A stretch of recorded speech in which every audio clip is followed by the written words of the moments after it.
Match number 8 would see Bobby back as referee and would see the main event of the evening with the CPW title on the line to name the inaugural champion. Now, this match would see Alf Everest taking on the Viking. That's right, we had a Viking, Duffa. Everest would come out with his trusty kendo stick in hand, Mr. Kendo. And the crowd was split on this one. Everest certainly, even though he was the heel, he had his fans in attendance. They had the fake moustaches on. They had everything. Duffa, the crowd, they did love him. This was going to be a classic heel versus face match. The early lockup would see Everest with a dirty break, hitting a double chest slaps, and Duffa would retaliate. And at this point, Everest would head outside and perform a sneak attack. These two would then exchange holds, and we'd see a great sequence of a great wrestling sequence between these two. They were showcasing that they had the tactical prowess. There's nothing wrong with that. Always love a great wrestling sequence in a match with an exchange of holds.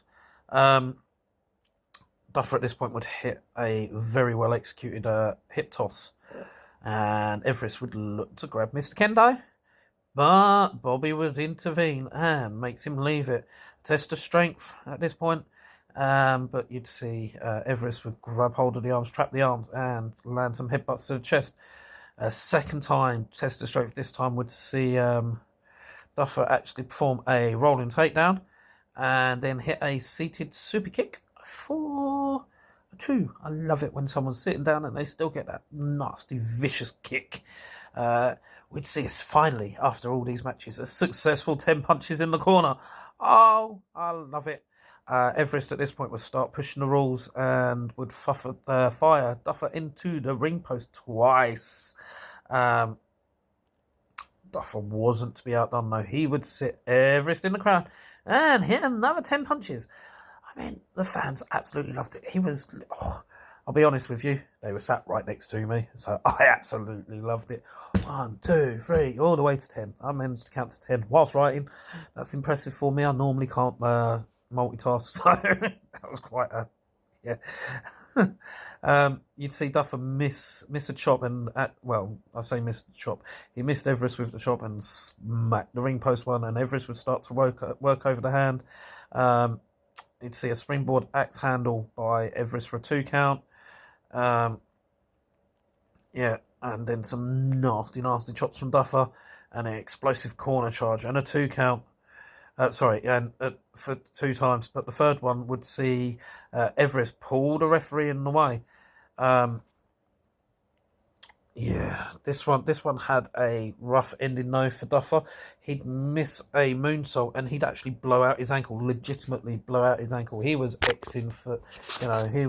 he was injured, but I tell you what, his staying power, knowing that he was injured, he still got up and he finished the match. And I have to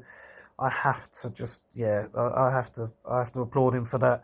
Everest was finally be able to utilize a kendo stick shot. It was a nasty vile shot, and then he would hit a vile kick and lock in the crippler crossface.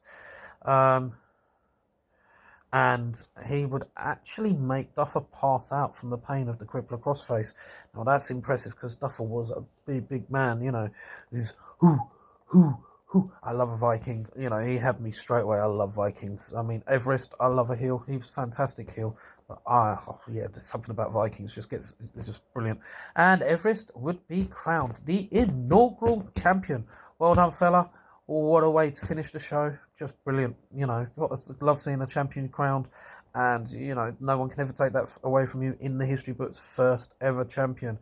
Now, Duffa, as I say, he looks imposing. The fans loved him. Big guy. He's going to definitely hold his own in that wrestling ring. I can just see the motivation. The fans behind him just fires him up. He's very powerful, and and to have the staying power to wrestle through an injury, and no doubt did the second show as well. with an injured ankle. Just, I applaud you, fella. Great showing. Everest, he has that heel about him. He's a skinnier opponent, but he was tactically sound. He pushed the rule books. Love a bit of cheating. Got to love a bit of cheating, and yeah, just he just got to showcase his abilities as a heel. He did the job perfectly, in my opinion. So well done to you, fella, for becoming the first ever champion of CPW.